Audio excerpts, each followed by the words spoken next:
কিয়ামতের ময়দানে কঠিন বিপদের দিন, কঠিন মুসিবতের দিন, যেই দিন মা তার সন্তানকে ভুলে যাবে, সন্তান মাকে ভুলে যাবে, ভাই ভাইকে ভুলে যাবে। ইয়াউমা ইয়াফিরুল মারউ মিন আখিহি ওয়া উম্মিহি ওয়া আবিহি ওয়া সাহিবাতিহি ওয়া বানিহি লিকুল্লি ইমরিইম মিনহুম ইয়াউমা ইযিন শানুন ইউগনি।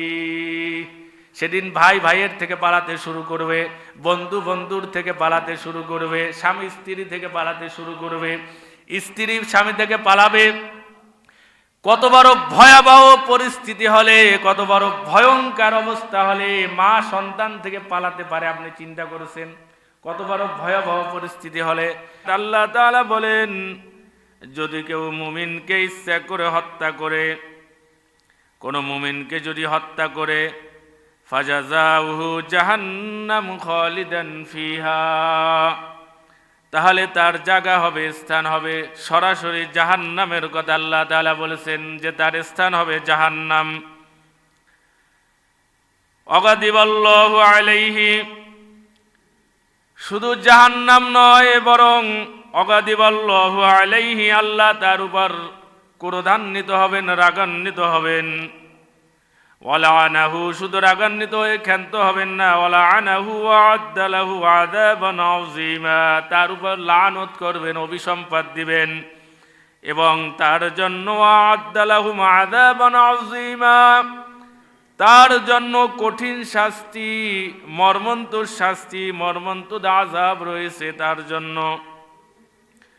সম্মানিত হাজিরিন, এখানে যারা একজনকে এক মুমিন অন্য কাউকে আর এক মুমিনকে হত্যা করবে ইচ্ছাকৃত, তার জন্য আল্লাহ পাক রব্বুল আলামিন এখানে 1 নম্বরে বলেছেন যে তার জন্য জাহান্নাম, 2 নম্বরে বলেছেন তার জন্য আল্লাহ তাআলা রাগান্বিত হবেন, 3 নম্বরে বলেছেন যে তার উপর লানত করবেন, অভিসম্পাত দিবেন, 4 নম্বর বলেছেন ওয়া'আদ্দা লাহু আযাবান আযীমা, এবং তার জন্য কঠিন মারাত্মক আযাব, অনেক বড় আযাব, অনেক বড় শাস্তি তার জন্য রয়েছে।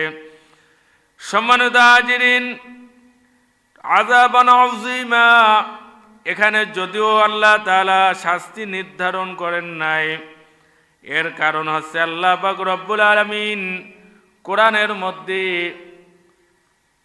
অনেক জাহান্নামীদের বিভিন্ন গুনাহের কারণে আযাবের কথা বলেছেন, আযাবের ধরন বর্ণনা করেছেন।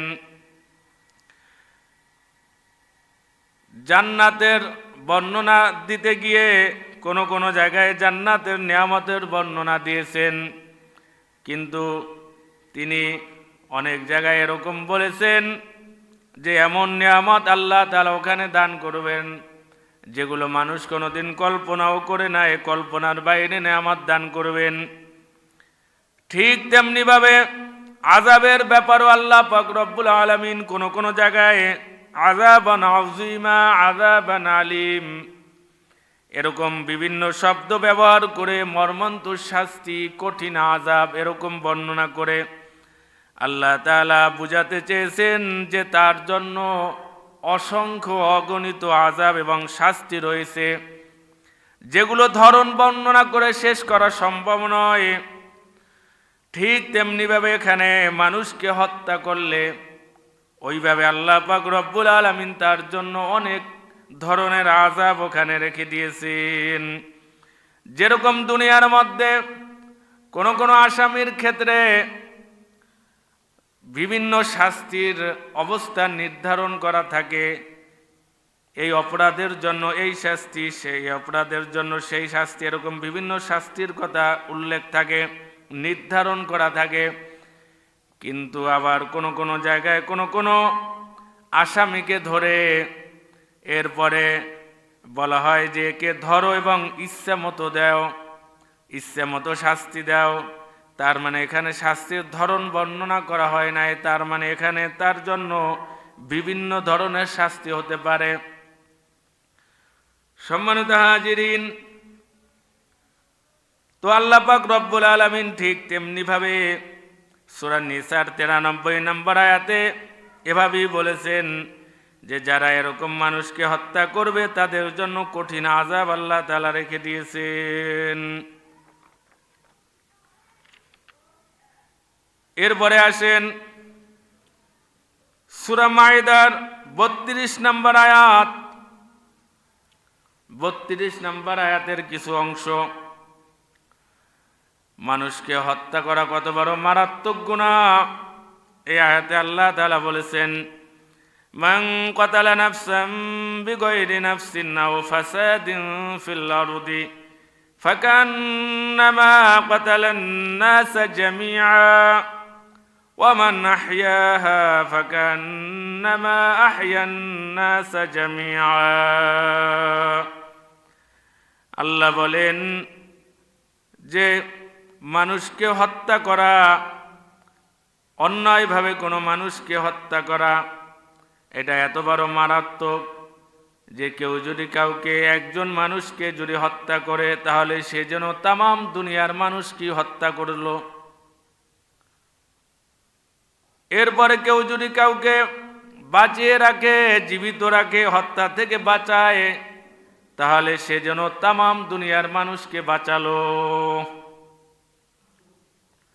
আমরা হয়তো বুঝতে পারি নাই এখানে মানুষকে হত্যা করা এত বড় মারাত্মক যে কেউ একজন মানুষকে হত্যা করা, এটা তামাম দুনিয়ার সকল মানুষকে হত্যা করার সমান পাপ।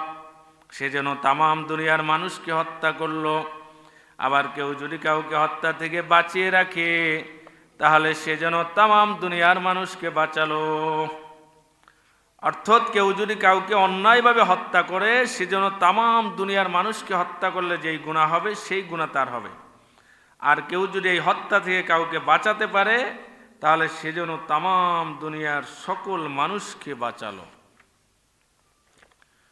সম্মানিত হাজিরিন, এরপরে আপনার সূরা ফুরকানের মধ্যে আল্লাহ পাক রব্বুল আলামিন তার প্রিয় বান্দাদের গুণাবলী বর্ণনা করেছেন। সেই গুণাবলী বর্ণনা করতে যে আল্লাহ তাআলা এক পর্যায়ে বলেন যে ওয়ালা ইয়াকতুলুন নাফসাল্লাতী হারামাল্লাহু ইল্লা বিল হাক্কি। আল্লাহর প্রিয় বান্দার গুণাবলীর মধ্যে একটা গুণ হচ্ছে যে তারা কোনো মানুষকে অন্যায়ভাবে হত্যা করবে না।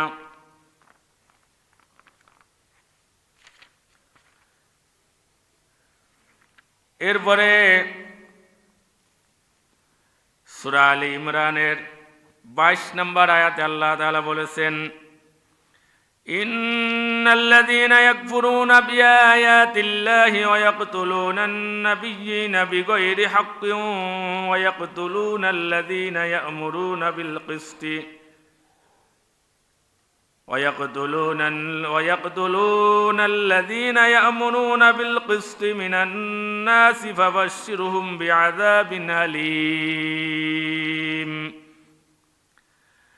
নিশ্চয় যারা আল্লাহর আয়াতসমূহ অস্বীকার করে এবং অন্যায়ভাবে নবীগণকে হত্যা করে এবং ওইসব মানুষদেরকে হত্যা করে যারা ইনসাফের কথা বলে, এরপরে আল্লাহ বলেন তাদের জন্য মর্মন্তুদ শাস্তি রয়েছে, তাদের জন্য মর্মন্তুদ শাস্তির সুসংবাদ দাও। সম্মানিত হাজিরিন, এই আয়াত মনে হয় যেন 1400 বছর আগে নাজিল হয় নাই, বরং এই আয়াত মনে হয় যেন বর্তমান সময়ে নাজিল হয়েছে এরকম। কারণ আমরা দেখেছি যারা ইনসাফের কথা বলে, এর মধ্যে একজন বর্তমান সময়ে যাকে হত্যা করা হয়েছে হাদি ভাই, শরীফ ওসমান হাদি, সেও ইনসাফের কথা সব সময় বলতো। এজন্যই এই কুফফারদের এগুলো সহ্য হয় নাই, বেঈমানদের এগুলো সহ্য করতে পারে নাই, এই দেশের শত্রুরা এটা সহ্য করতে পারে নাই, ভারতের দালালেরা এগুলো সহ্য করতে পারে নাই, এই কারণে তাকে হত্যা করে দেওয়া হলো। তো এই আয়াতের মধ্যে আল্লাহ পাক রব্বুল আলামিন বলেছেন যারা ইনসাফের কথা বলে তাদেরকে হত্যা করে। কত চমৎকার! মনে হয় যেন এটা এখন নাজিল হয়েছে, এই সময় নাজিল হয়েছে এরকম মনে হয়। 1450 বছর আগে নাজিল হয়েছে এরকম না, মনে হয় যেন এখন নাজিল হয়েছে। এটা কোরআনের একটা মুজিজা হচ্ছে, এটা যখনই পড়া হবে, এটা যখন এর অর্থ বোঝা যাবে, তখনই মনে হবে যেন এটা আগে নাজিল হয় না, এটা মনে হয় এখন নাজিল হয়েছে। এটা কোরআনেরই একটা মুজেজা। সম্মানিত হাজিরিন, তাহলে আমরা কোরআন থেকে মোটামুটি পাইলাম যে মানুষকে হত্যা করা কত বড় মারাত্মক গুনাহ, কত বড় মারাত্মক অবস্থা যারা মানুষকে অন্যায়ভাবে হত্যা করে। সম্মানিত হাজিরিন, এরপরে আমরা হাদিসের দিকে যাব।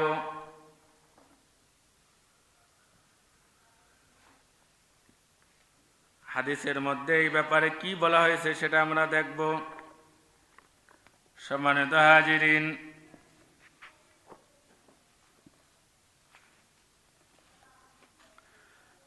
عن ابن عمر رضي الله تعالى عنه قال قال رسول الله صلى الله عليه وسلم لن يزال المؤمن في فسحة من دينه ما لم يصب دما حراما। আব্দুল্লাহ ইবনে আমর রাদিয়াল্লাহু তাআলা আনহু বলেন যে একজন মুমিন তার দ্বীনে পরিপূর্ণ নিরাপদ থাকে যতক্ষণ পর্যন্ত সে কাউকে হত্যা না করে। অর্থাৎ কেউ যদি কাউকে হত্যা না করে ততক্ষণ পর্যন্ত সে ইসলামের মধ্যে, দ্বীনের মধ্যে নিরাপদ থাকে। সহিহ বুখারীর ৬৮৭৮ নম্বর হাদিস, তিরমিজির ১৪০২ নম্বর হাদিস। এই হাদিসের ব্যাখ্যা ইমাম তিবি রাহিমাহুল্লাহ তিনি বলেছেন যে একজন মুমিন যখন সে কাউকে হত্যা না করে ততক্ষণ পর্যন্ত সে আল্লাহর রহমতের মধ্যে থাকে। যখন সে অন্যায়ভাবে কাউকে হত্যা করে তখন সে আল্লাহর রহমত থেকে বঞ্চিত হয়ে যায় এবং দুনিয়ার তার সব কিছুর মধ্যে অস্থিরতা, পেরেশানি শুরু হয়ে যায়। সে আল্লাহর রহমত থেকে বঞ্চিত হয়ে যায়।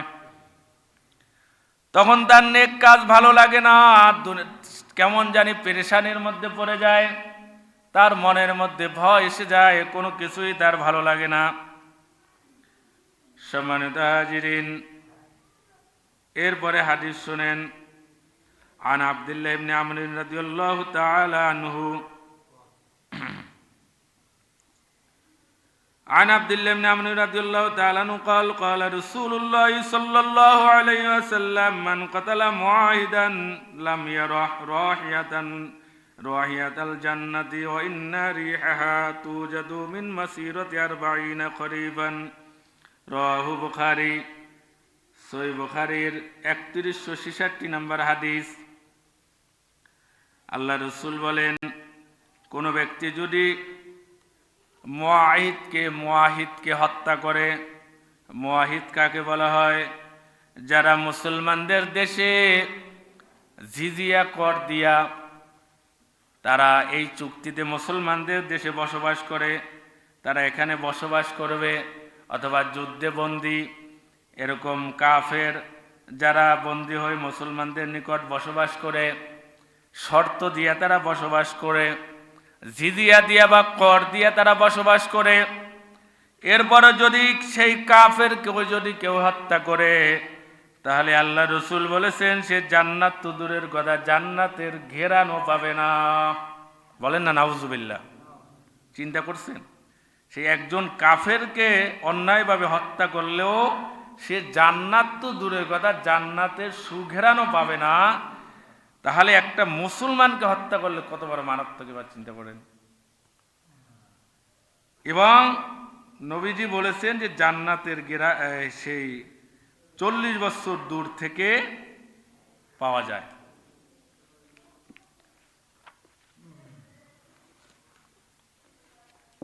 সম্মানিত হাজিরিন,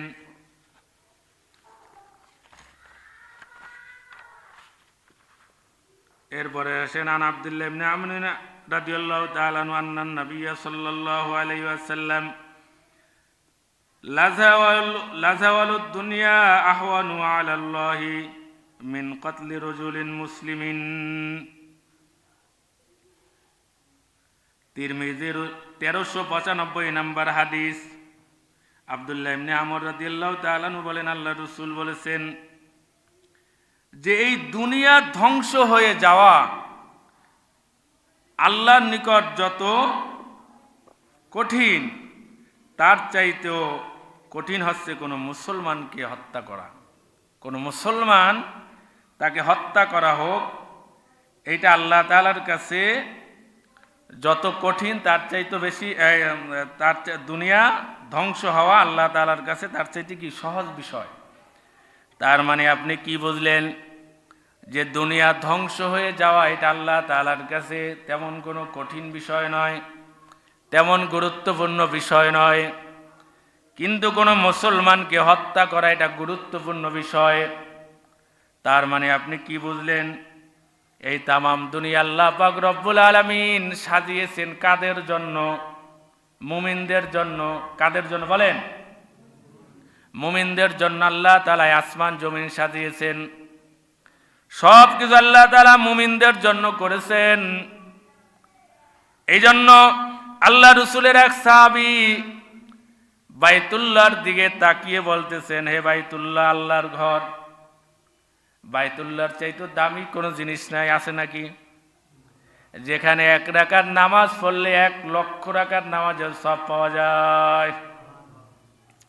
যেটা আল্লাহ তাআলা সর্বপ্রথম আল্লাহ তাআলা বানিয়েছেন, সেই বাইতুল্লাহর দিকে তাকিয়ে ওই সাহাবী বলতেছেন যে তুমি কতই না সম্মানিত, কতই না বরকতময়, কতই না তুমি পবিত্র, কতই না দামি, কিন্তু তোমার চাইতেও দামি হচ্ছে একজন মুমিন। সুবহানাল্লাহ বলবেন না? তোমার চাইতেও দামি হচ্ছে আল্লাহ তাআলার কাছে একজন মুমিনের দাম তোমার চাইতেও বেশি। কারণ বাইতুল্লাহ তাও তো আল্লাহ তাআলা মুমিনদের জন্য বানিয়েছেন, নাকি? এই জন্য মুমিনদের দাম আল্লাহ তাআলার কাছে এত বেশি। আন ইবনে আব্বাস রাদিয়াল্লাহু তাআলা আনহু আনিন নবী সাল্লাল্লাহু আলাইহি ওয়াসাল্লাম ইয়াজিউ মাকতুল বিল কাতিল ইয়াউমাল কিয়ামাতি নাসিয়াতুহু ওয়ারাসুহু বিয়াদিহি ওয়া উদাজুহু তাশখুবু দামান ইয়াকুলু ইয়া রাব্বি কাতালানি হাত্তা ইউদনিয়াহু মিনাল আরশি। রাওয়াহু তিরমিজি। তিরমিজির 3465 নম্বর হাদিস, মিশকাতের 3465 নম্বর হাদিস, তিরমিজির 3029 নম্বর হাদিস। এগুলো সহিহ হাদিস। আমি যেগুলো বলতেছি সবগুলো কি সহিহ হাদিস, বাছাই করে বলতেছি। মনে রাখবেন যে আমি আপনাদের সামনে কখনো জাল হাদিস, জয়ীফ হাদিস এটা আমি বর্ণনা করি না। যা কিছু বলি সব সহিটা বলার 100% সহিটা বলার চেষ্টা করি, এটা মনে রাখবেন সবসময়। এই হাদিস সহিহ। ইবনে আব্বাস রাদিয়াল্লাহু তাআলা আনহু বলেছেন, আল্লাহ রাসূল বলেছেন যে যে ব্যক্তিকে হত্যা করা হয়েছে, এই হত্যাকারী ব্যক্তি, এই যাকে হত্যা করা হয়েছে, এই হত্যাকৃত ব্যক্তি, যে ব্যক্তি তাকে হত্যা করেছে, ওই হত্যাকারীকে কিয়ামতের দিন তাকে ধরে নিয়ে আসবেন। কে নিয়ে আসবেন? যাকে হত্যা করা হয়েছে ওই ব্যক্তিকে ধরে নিয়ে আসবেন। যে ব্যক্তি হত্যা করেছে হত্যাকারীকে ধরে নিয়ে আসবেন এবং তার মাথার সামনের চুল ধরে টেনে এরপরে নিয়ে আসবেন। এনে আল্লাহ তাআলার কাছে বলবেন, হে আমার রব, এমন অবস্থায় নিয়ে আসবেন যে তার থেকে রক্ত ঝরতেছে। এমন অবস্থায় নিয়ে আসবেন, আল্লাহ তাআলার কাছে বলবেন, ইয়া রব্বি কাতালানি হাত্তা ইউদনিয়াহু মিনাল আরশি। সে বলবে, হে আমার রব, এই ব্যক্তি আমাকে হত্যা করেছে। এবং এটা বলতে বলতে সে আরশের কাছে চলে যাবে, আরশের নিকটবর্তী চলে যাবে। কত বড় মারাত্মক অবস্থা! আমাদের ভয়াবহ পরিস্থিতির সময় এই হত্যাকারীর অবস্থা এরকম হবে, তখন অবস্থাটা কেমন হবে চিন্তা করেন। عن أبي الدرداء رضي الله تعالى عنه عن رسول الله صلى الله عليه وسلم لا يزال المؤمن معنقا صالحا ما لم يصب دما حراما فإذا أصاب دما حراما بلحا। তাহলে এই মুমিন, আবু দাউদের 4270 নম্বর হাদিস, মুমিন ওই পর্যন্ত নিরাপদ থাকে, নেক কাজের মধ্যে থাকে, ভালোর মধ্যে থাকে, আল্লাহর রহমতের মধ্যে থাকে, কল্যাণের মধ্যে থাকে, যতক্ষণ পর্যন্ত সে কাউকে হত্যা না করে। যখন সে কাউকে হত্যা করে দেয় তখন এই ব্যক্তি তখন আল্লাহর রহমতের মধ্যে থাকে না, নিরাপদে থাকে না, এই ব্যক্তির ভয়ঙ্কর অবস্থার মধ্যে সে নিপতিত হয়ে যায়। এই আবু দারদা রাদিয়াল্লাহু তাআলা আনহু থেকে পরের হাদিস, আন রাসূলিল্লাহ সাল্লাল্লাহু আলাইহি সাল্লাম ক্বালা কুল্লু যামবিন আসাল্লাহু আন ইয়াগফিরাহু ইল্লা মান মাতা মুশরিকান আও মান ইয়াকতুলু মুমিনান মুতাআম্মিদান। আবু দাউদের 4270 নম্বর হাদিস, মিশকাতের 3468 নম্বর হাদিস। আল্লাহ রসুল বলেন যে আশা করা যায় আল্লাহ তাআলা সকল গুনাহ মাফ করবেন, আশা করা যায় আল্লাহ তাআলা সকল গুনাহ মাফ করবেন, কিন্তু মুশরিকদের এই শিরিক করা এবং কেউ যদি কাউকে হত্যা করে তাহলে তাকে আর মাফ করবেন না। এটা ওই যে সূরা নিসার আয়াতগুলো পড়ছি এর দ্বারা প্রমাণিত যে কেউ যদি কাউকে হত্যা করে তাহলে সে জান্নাত থেকে বঞ্চিত হয়ে জাহান্নামে যাবে এবং সে স্থায়ীভাবে থাকবে। সে ওখানে জাহান্নামে কি থাকবে বলেন তো? স্থায়ীভাবে থাকবে, ওখান থেকে সে বের হতে পারবে না এবং তার তওবাও কি হবে না? গ্রহণযোগ্য হবে না। সূরা নিসার আয়াত দ্বারা প্রমাণিত এবং সাহাবায়ে কেরামের ব্যাখ্যাও করেছেন।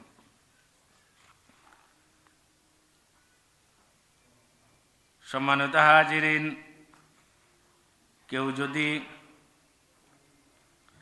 আপনার তামাম দুনিয়ার মানুষ মিলে যদি আসমান এবং জমিনের মধ্যে, আসমানে কারা আছে? ফেরেশতারা না?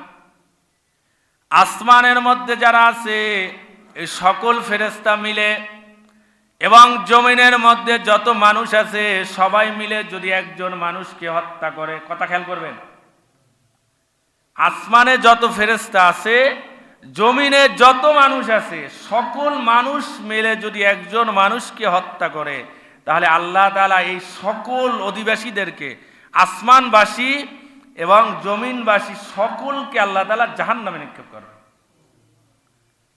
এটা মনে করেন না যে এত মানুষ মিলে মারছে তাহলে এদেরকে আল্লাহ তাআলা মাফ করবে, বিষয়টা এরকম নয়।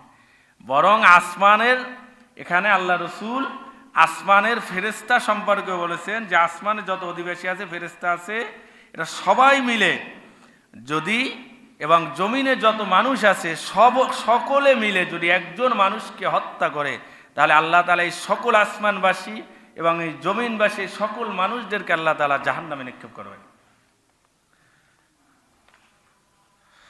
সম্মানিত হাজিরিন, জাবের ইবনে আব্দুল্লাহ রাদিয়াল্লাহু তাআলা আনহু থেকে হাদিস বর্ণিত, সহিহ বুখারীর 121 নম্বর হাদিস, সহিহ মুসলিমের 65 নম্বর হাদিস। আল্লাহ রাসূল বিদায় হজের ভাষণের সময় বলেছেন, তোমরা পরস্পর হানাহানিতে লিপ্ত হয়ে কুফরিতে ফিরে যেও না। দেখেন আল্লাহ রাসূল বিদায় হজের ভাষণের সময় যেই কথাটা বললেন যে তোমরা হানাহানি করে এইভাবে মানুষকে হত্যা করে তোমরা কুফরিতে ফিরে যেও না, আমরা সেটাই করে ফেলেছি। আমরা সেই মানুষকে হত্যা করে কাফের হয়ে যাচ্ছে। আজকে একজন মুমিনকে হত্যা করলে সে কি হয়ে যায়? আর এক মুমিন যদি হত্যা করে সে কাফের হয়ে যায়। এটা কোরআনের আয়াত দ্বারাও প্রমাণিত, হাদিস দ্বারাও প্রমাণিত, সে কাফের হয়ে যায়। সম্মানিত হাজিরিন, সহিহ বুখারীর 6166 নম্বর হাদিস, সহিহ মুসলিমের 66 নম্বর হাদিস, ইবনে ওমর রাদিয়াল্লাহু তাআলা আনহু থেকে বর্ণিত, আল্লাহ রসুল বলেন, তোমাদের জন্য আফসুস, দুর্ভাগ্য, ওয়াইহাকুম আও ওয়াইলাকুম, তোমাদের জন্য আফসুস, দুর্ভাগ্য, লা তারজিউ বাদি কুফফারান ইয়াদরিবু বাদুকুম রিকাবা বাদিন, যে তোমাদের জন্য আফসুস, দুর্ভাগ্য, আমার পরে তোমরা পরস্পর হানাহানিতে লিপ্ত হয়ে কুফরিতে ফিরে যাবে।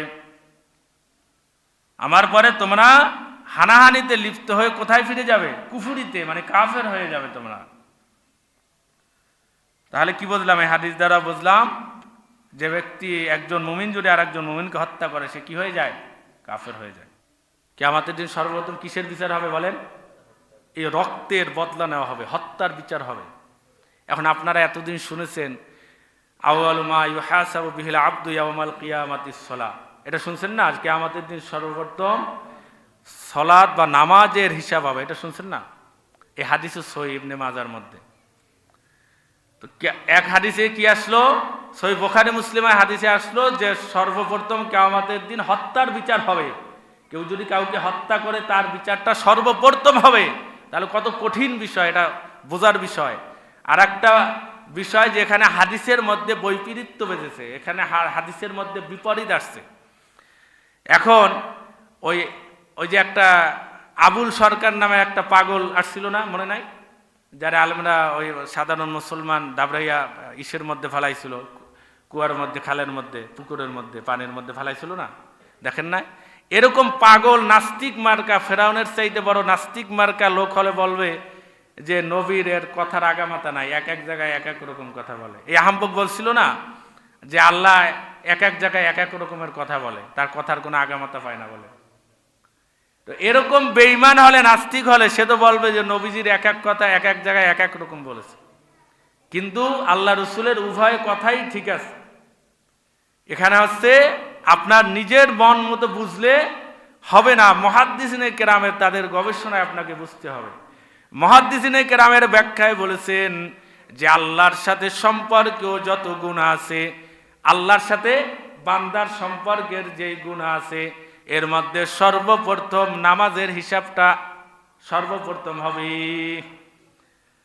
কিয়ামতের ময়দানে কঠিন বিপদের দিন, কঠিন মুসিবতের দিন, যেই দিন মা তার সন্তানকে ভুলে যাবে, সন্তান মাকে ভুলে যাবে, ভাই ভাইকে ভুলে যাবে। ইয়াউমা ইয়াফিরুল মারউ মিন আখিহি ওয়া উম্মিহি ওয়া আবিহি ওয়া সাহিবাতিহি ওয়া বানিহি লিকুল্লি ইমরিইম মিনহুম ইয়াউমা ইযিন শানুন ইউগনি। সেদিন ভাই ভাইয়ের থেকে পালাতে শুরু করবে, বন্ধু বন্ধুর থেকে পালাতে শুরু করবে, স্বামী স্ত্রী থেকে পালাতে শুরু করবে, স্ত্রী স্বামী থেকে পালাবে। কত বড় ভয়াবহ পরিস্থিতি হলে, কত বড় ভয়ঙ্কর অবস্থা হলে মা সন্তান থেকে পালাতে পারে, আপনি চিন্তা করেছেন? কত বড় ভয়াবহ পরিস্থিতি হলে। সম্মানিত হাজিরিন, এমন ভয়াবহ পরিস্থিতি হবে, আল্লাহ তাআলা বলেছেন ইয়া আইয়ুহান নাস ইত্তাকু রাব্বাকুম ইন্না জালজালাতাস সাআতি শাইউন আযীম ইয়াওমা তারাউনাহা তাযহালু কুল্লু মুরদিআতিন আম্মা আরদাআত ওয়া তাদউ কুল্লু যাতি হামলিন হামলাহা ওয়া তারান নাসা সুকারা ওয়া মা হুম বিসুকারা ওয়ালাকিন্না আযাবাল্লাহি শাদীদ। আল্লাহ বলেন কিয়ামতের ভয়ঙ্কর সেই কম্পন হবে, ভয়ঙ্কর এক কম্পন। হে মানুষ সকল, আল্লাহ তাআলা এখানে শুধু মুমিনদের বলেন নাই, ইয়া আইয়ুহাল মুমিনুন বললে শুধু মুমিনদের বোঝানো হতো। আল্লাহ তাআলা ইয়া আইয়ুহান নাস বলেছেন, অর্থাৎ ইহুদি, খ্রিস্টান, হিন্দু, বৌদ্ধ যত ধর্মের আছে, যত মানুষ আছে, আল্লাহ সকল মানুষকে উদ্দেশ্য করে বলেছেন যে তোমরা সেই দিনকে ভয় করো, কিয়ামতের সেই ভয়ঙ্কর কম্পনকে তোমরা ভয় করো। এবং সেই দিন এমন অবস্থা হবে যে মা তার সন্তানকে ভুলে যাবে, সকল মানুষগুলো বিকারগ্রস্ত, পাগলের মতো হয়ে যাবে, নেশাগ্রস্তের মতো হয়ে যাবে। মনে হয় নেশা দ্রব্য পান করলে যেমনিভাবে মানুষের হিতাহিত কোনো জ্ঞান থাকে না, পাগলের মতো হয়ে যায়। কিয়ামতের ময়দানটা এরকম পাগলের মতো মানুষ হয়ে যাবে। এটা কোন কারণে হবে? এটা তারা নেশা পান করে নাই, এর কারণটা হচ্ছে আল্লাহর কঠিন আযাব দেখে তারা পাগলের মতো হয়ে যাবে। সম্মানিত হাজিরিন, সেই দিন ভয়ঙ্কর অবস্থায় শিশু পর্যন্ত বিরুদ্ধ হয়ে যাবে, মানে শিশু বুড়া হয়ে যাবে, এমন টেনশন আর চিন্তা, সেই ভয়ঙ্কর পরিস্থিতি। সম্মানিত হাজিরিন, একটা আলেমের ঘটনা উদ্ধৃতি দিলে আপনারা বুঝতে পারবেন। একজন আলেম বর্ণনা করতেছেন যে তাদের বাড়ি হচ্ছে নদী এলাকায়। যখন সেই নদী এলাকায় যখন সিডর ঘূর্ণিঝড় আসে, পানি 30 থেকে 35 ফুট ঢেউ পানি চলে আসে, ঘর বাড়ি সব কিছু মানুষকে ভাসায় নিয়ে যায়। এরকম পরিস্থিতির জায়গা তাদের ঘর। সে বর্ণনা করতেছে যে এরকম একটা সিডর বন্যা যখন আসতেছে, এরকম পানি 30 থেকে 35 ফুট উঁচা পানি ধেয়ে আসতেছে, সব মানুষকে ভাসায় নিয়ে যাবে। তো তিনি কিতাবের মধ্যে লিখতেছেন যে আমি আমার ছোট একটা সন্তান, 7 বছরের সন্তান, তাকে আমি বললাম যখন পানি আসবে তখন তুমি আমার কাঁধের উপর উঠবা, আমাকে শক্ত করে ধরবা, ছাড়বা না। ওই সন্তানকে তাই করলো, সংক্ষেপে বলতেছি, ওই সন্তান তাই করলো। পানি আসিয়া সবাইকে ভাসাইয়া নিয়ে গেল। এরপরে ওই সন্তান কি করলো, তার বাবার গলা ধরে এরপরে সাঁতরাচ্ছে, বাবা সাঁতরাচ্ছে, সন্তান সাথে আছে পিঠের উপর। এইভাবে অনেকক্ষণ সাঁতরানোর পরে পানি খেতে খেতে অবস্থা বেকায়দার, এমন ভয়াবহ অবস্থা হলো। এবার বাবা চিন্তা করতেছে, আমি নিজেও বাঁচতেছি না, সন্তানকেও বাঁচাতে পারতেছি না, এখন কি করব? সন্তানকে বাঁচাতে গেলে আমি নিজেই তো বাঁচি না। এরপরে কি করলো, ওই সন্তানকে ছেড়ে দেওয়ার জন্য সে ছেড়ে দিতে চাইলো, হাত সরাইয়া দিল। এরপরে ওই সন্তান কি করলো, হাত এবার আরো শক্ত করে ধরলো বাবার, বলতেছে, আব্বা আমি সাঁতার জানি না, আমাকে ছেড়ে দিও না, আমি মরে যাব। এরপরে আবার কতক্ষণ সাঁতরাইলো, সাঁতরাতে সাঁতরাতে এবার পানি খেতে খেতে উভয় এবার অবস্থা আরো বেশি খারাপ। এবার কি করলেন, বাবা দেখতেছে এবার আর বাঁচার কোনো উপায় নাই। এবার বাবা এই সন্তানের হাত কামড়ে ধরলো যাতে করে সে ছেড়ে দেয়। এরপরে কামড় দেওয়ার পরে যখন সন্তান হাত ছেড়ে দিল, সন্তান ডুবে গেল। এরপরে একটু পরেই 5 মিনিট পরে এই বাবা এবার একটা গাছের ডালের উপর, গাছের ডাল পাইলো, সেখানে দাঁড়াইলো। 2 দিন 1 রাত যাওয়ার পরে পানি যখন টেনে গেল, চিন্তা করলো যে আমি আমার সন্তানের লাশটা আমি নিয়ে যাব। এরপরে যখন পানি, তিনি বলতেছেন এই 2 দিন 1 রাতের মধ্যে আমার একটু ঘুমও আসে নাই, খাবারের কোনো ক্ষুধাও লাগে নাই। সে যে ওই সন্তানকে ছেড়ে দিছে, এই দুঃখ আর বেদনায় শুধু আফসোস যে আমি যদি আর 5টা মিনিট আমি রাখতে পারতাম, তাহলে তো আমি সন্তানকে বাঁচাতে পারতাম। তিনি এখন 30-40 বছর পরে বলতেছেন যে আমার এখন ওই সন্তানের কথা মনে আসলে আমার হৃদয়, আমার কলিজা ছিন্ন ভিন্ন হয়ে যায়। এরপরে তিনি বর্ণনা করতেছেন, দুনিয়ার এই সামান্য বিপদ দেখে যদি আমার অবস্থা এরকম হতে পারে, সন্তানকে যদি ছেড়ে দিয়া নিজে বাঁচার জন্য চেষ্টা করতে পারি, তাহলে কিয়ামতের ভয়াবহ অবস্থা কেমন হবে, কত ভয়ঙ্কর অবস্থা হলে মা তার সন্তানকে বলে যাবে। সম্মানিত হাজিরিন, এইটা বলার উদ্দেশ্য সেই যে সেই কিয়ামতের ময়দানে সর্বপ্রথম আপনাকে আউয়ালু মা ইউহাসাবু বিহিল আবদু ইয়াউমাল কিয়ামাতিস সালাহ, সেই ভয়ঙ্কর পরিস্থিতির মধ্যে সর্বপ্রথম আপনাকে এই সালাত, এই নামাজের হিসাবটা আল্লাহ তাআলার কাছে দিতে হবে। নামাজের হিসাবে যদি আপনি সাকসেস হয়ে যান, অন্যান্য আমলে সাকসেস হয়ে যাবেন, কিন্তু নামাজে যদি ধরা খেয়ে যান, তাহলে অন্যান্য আমলের মধ্যেও ধরা খেয়ে যাবেন। এই জন্য নামাজিরাও সাবধান, আপনার নামাজ শুদ্ধ হয় কিনা এটা যাচাই বাছাই করে নেন। নামাজ রুকুতে যায় আর উঠে, সেজদায় যায় আর উঠে গপ গপ করে, মানে তার শরীরে একটা জ্বালা উঠে গেছে, এটা নিবাইতেছে, ঠিক না? এমন ভাবে নামাজ পড়েন। নামাজিরাও সাবধান হয়ে যান, যারা নামাজ পড়েন না তারাও সাবধান হয়ে যান। কিয়ামতের সেই ভয়াবহ পরিস্থিতির মধ্যে সর্বপ্রথম আপনাকে নামাজের হিসাবটা দিতে হবে। এরপরে যে হাদিস সহিহ বুখারীর বললাম, এটা আল্লাহর সাথে সম্পর্কীয় গুনাহের, আল্লাহর সাথে সম্পর্কীয় ইবাদতের হকুল্লাহ। একটা হচ্ছে হকুল্লাহ আর একটা হকুল ইবাদ, বান্দার হক, বান্দার সাথে সম্পর্কীয় যেই গুনাহ, যেই অধিকার, আল্লাহর সাথে সম্পর্কীয় যেই অধিকার, সেটার সর্বপ্রথম হিসাবটা হবে কিসের বলেন? মিথ্যা কথা। সর্বপ্রথম হিসাবটা কিসের হবে? নামাজের, সালাতের। আর বান্দার সাথে সম্পর্কীয় যেই গুনাহ আছে এর মধ্যে সর্বপ্রথম হিসাবটা হবে কিসের? রক্তের, হত্যার। কথা কি বুঝতে পারছেন? এবার দোনো হাদিস কি হয়েছে? 2 হাদিসের মধ্যে কোনো বিপরীত আছে? দোনোটা ঠিক হয়ে গেল, মানে দোনোটাই আপনার সামঞ্জস্য হয়ে গেল, মিল হয়ে গেল। দোনো হাদিসের প্রতি কি নাই, কিন্তু যাদের বুঝ নাই তারা তো বুঝবে যে উল্টা। দোনোটাই ঠিক আছে। আল্লাহর সাথে সম্পর্ক যেই হক আছে এর মধ্যে সর্বপ্রথম নামাজের হিসাব হবে কিয়ামতের দিন।